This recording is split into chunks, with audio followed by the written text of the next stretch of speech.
Krui tidak hanya tentang keindahan pesisir pantainya. Di balik lebatnya pepohonan, daerah barat Lampung ini menyimpan banyak potensi. Masyarakat setempat menggantungkan hidupnya sebagai para pencari getah damar. Berpetualang di Krui nggak lengkap rasanya kalau belum mengeksplor hasil hutannya. Dan sekarang saya udah bersama warga mau masuk ke hutan rawas. Ikuti jejak saya, jejak petualang. Para pencari damar terbiasa menyusuri hutan untuk mengambil hasil alam. Tak jarang, pepohonan rapat tanpa jalur sekalipun mereka libas. Wah, ini jalannya licin banget, Pak. Semalam habis hujan ya soalnya nih kayaknya. Dan ditambah kontur tanahnya itu miring, jadi harus ekstra hati-hati dan minim pegangan. Bukan hanya damar saja, berbagai tanaman hutan juga mereka manfaatkan. Salah satunya adalah rotan.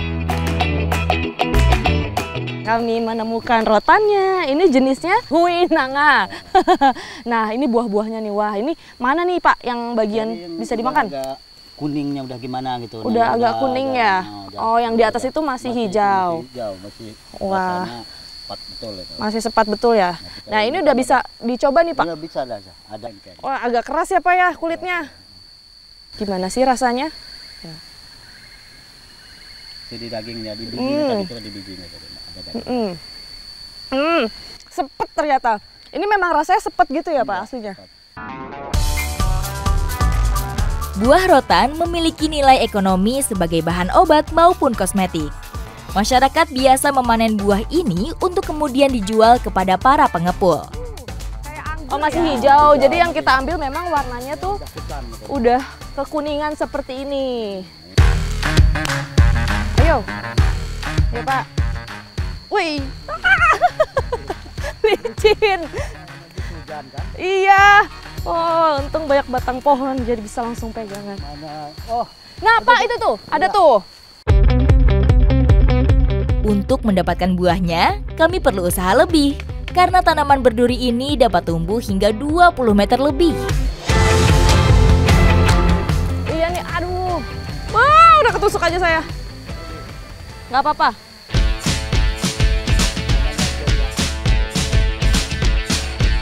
Nah, sebelum ke hutan damar, sekarang kita mau ambil umbut rotannya dulu untuk perbekalan kita. Nah, diambil ujung-ujungnya ini ya Pak ya? Dari mana Pak? Sini? Oh, loh.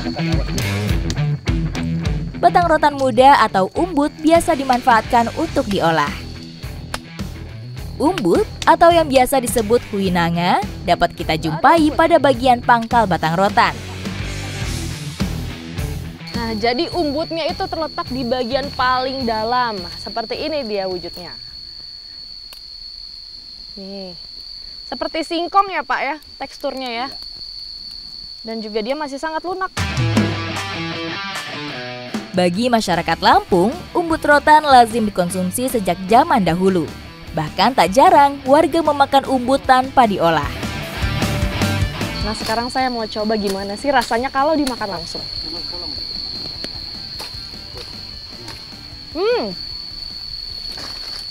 Di kunyahan pertama itu ada rasa manisnya sedikit dan sisanya itu sepet. Hampir sama kayak buahnya, cuman buahnya itu kan ada rasa asam-asamnya. Kalau ini seperti singkong dimakan mentah sih kalau menurut saya. Enak. Umbut rotan yang kami kumpulkan cukup untuk persediaan bekal menuju hutan damar. Akhirnya kami sampai juga di hutan damar, tapi sebelum itu kita mau isi tenaga dulu. Nah, sekarang mau langsung kita olah aja ya umbut yang tadi, Mas. Masyarakat Lampung biasa memanfaatkan umbut rotan sebagai lalapan dan sayur. Tapi kali ini kami memilih untuk mengolahnya menjadi gulai umbu. Gak semua bagian umbut itu bisa dimakan, jadi yang diolah itu hanya bagian yang masih lembut aja. Kalau udah bagian yang keras itu nanti alot, jadi nggak enak kalau dimakan. Umbut dipotong tipis untuk mengurangi rasa pahit. Gurih dari santan, serta campuran kunyit dan cabai melengkapi cita rasa khas masakan kami.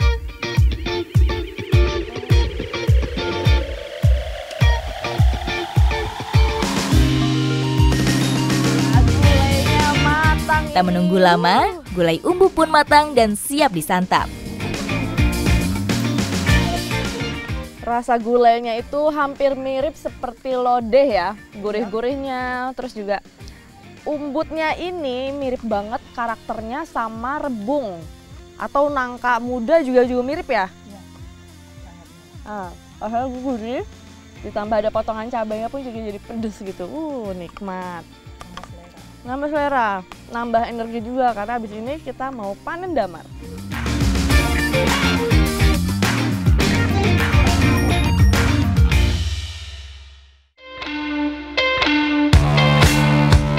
Krui terkenal sebagai daerah penghasil damar mata kucing. Hamparan hutan damar seluas 17.000 hektar menghiasi kontur perbukitan Puncak Rawas. Memasuki kawasan ini, saya pun disambut aksi para penyadap getah damar yang menunjukkan keahliannya. Warga lokal menyebutnya dengan repong damar. Udah pada di atas nih, Pak. Wah, mundur bro. Ini dia kekayaan alam yang jadi kebanggaan Krui, yaitu damar mata kucing. Nah, sekarang kami mau langsung aja naik ke atas ya, Pak ya? Iya, dari apa dulu kita nih? Kita Made. Mana pohon yang mana nih? Oh, Saya yang ini deh. Oh ya. Ya, Pak.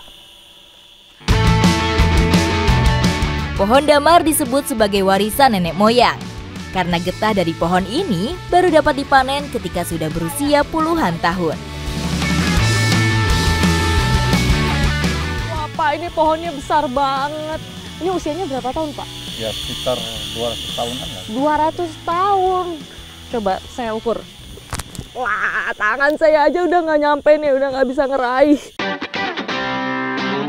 Pohon damar tumbuh menjulang dengan tinggi lebih dari 50 meter bak pencakar langit. Memanjatnya tentu bukan hal yang mudah.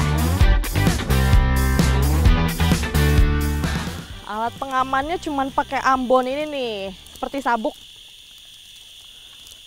Nah, sebelumnya saya lepas sepatu dulu ya, Pak.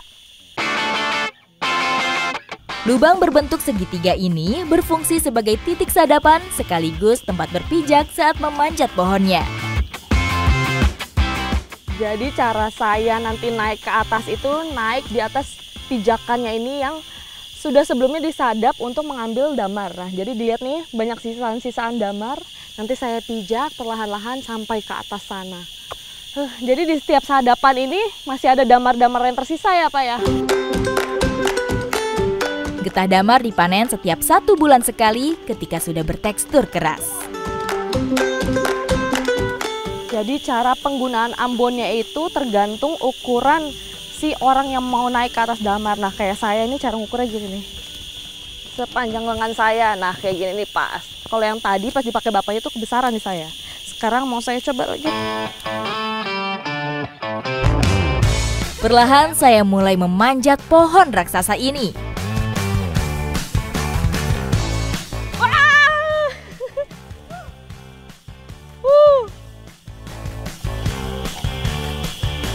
Aduh, Pak. Kayak mana ini? Memanen getah damar dilakukan dengan cara menyisir setiap lubang sadapan hingga bagian paling atas. Wah, ternyata saya baru sampai sini aja udah pencapaian yang luar biasa deg-degannya. Nah, ini kenapa alat pengamannya pakai ambon dan bahan dasarnya itu rotan. Karena rotan itu tuh biar nggak licin. Karena dia terkena gesekan kayu itu tuh ngegripnya kencang. Dan juga kuat sekali. Yuk, bisa yuk. Meskipun zaman terus berkembang, ambon tetap tidak tergantikan. Memanfaatkan kekuatan rotan sebagai tumpuan bobot badan. Ya, udah nyampe atas, ketinggalan nih. Ini namanya apa, Pak? Tembilung. Tembilung dari pelepah pinang. Jadi damar yang udah diambil langsung ditaruh di sini. Setelah terkumpul, getah damar ditampung dalam tembilung. Alat tradisional ini memanfaatkan pelepah pinang sebagai bahan utamanya. Nah, damar yang barusan saya dapatkan ini betul-betul sudah siap panen. Berusia 1 bulan karena sudah keras dan juga transparan tuh, seperti kristal ya. Dan kenapa damar ini dinamakan damar mata kucing? Karena ketika terkena sinar matahari itu langsung berkilau. Seperti layaknya mata kucing. Karena sifatnya yang memantulkan cahaya, damar mata kucing dimanfaatkan sebagai bahan pengkilap atau pernis. Lebih berat. Sumpah ini lebih susah. Memanjat satu pohon damar saja sudah sangat menguras tenaga saya. Tetapi para penyadap ini dapat memanen hingga ratusan pohon dalam sehari. Nah, ini damar yang di bagian bawah itu masih lembek, padahal dia seusia dengan damar-damar yang di atas sana. Tapi kenapa dia lembek? Karena kurangnya terpapar sinar matahari. Tuh, jadi sangat, wah, seperti lem kan? Nah, ini tetap bisa diambil, walaupun harganya murah ya Pak ya. Tapi nggak apa-apa, kita ambil aja.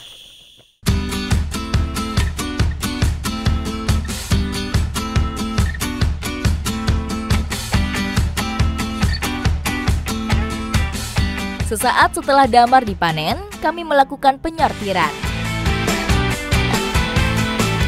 Setelah selesai manjat, sekarang waktunya kami memilah-milah mana yang kualitasnya bagus dan yang kurang bagus. Nah, yang kualitasnya bagus dan super ya seperti ini nih. Besar, transparan, dan agak kekuningan. Ini kalau dijual harga bisa mahal. Nah, jadi mau dikumpulin yang kualitasnya bagus buat dijual ke pengepul ya Pak ya? Iya. Nah, nanti sisanya saya minta ya Pak buat dibikin obor.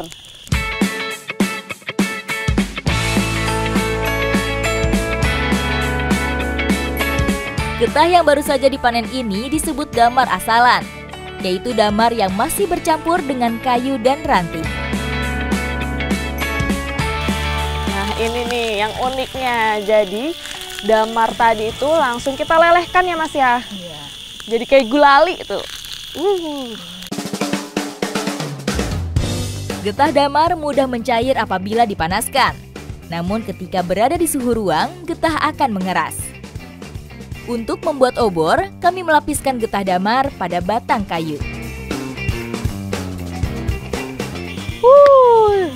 Jadi ketika camping dan gak ada penerangan, damar ini bisa jadi salah satu alternatifnya. Karena damar itu artinya lampu. Nah, dan tapi harus hati-hati nih ketika kayunya ini udah dilapisin damar. Megangnya harus agak miring seperti ini karena dia rawan banget netes ke tangan kita. Damar membawa banyak manfaat bagi masyarakat Krui. Keberadaan Repong Damar berperan sebagai penggerak roda perekonomian sekaligus sarana penghijauan. Damar ini adalah kekayaan alam dan warisan yang terus dilestarikan dari generasi ke generasi oleh masyarakat Krui. Dan setelah ini saya mau balik ke camper van untuk melanjutkan petualangan saya. Ikuti jejak saya, jejak petualang.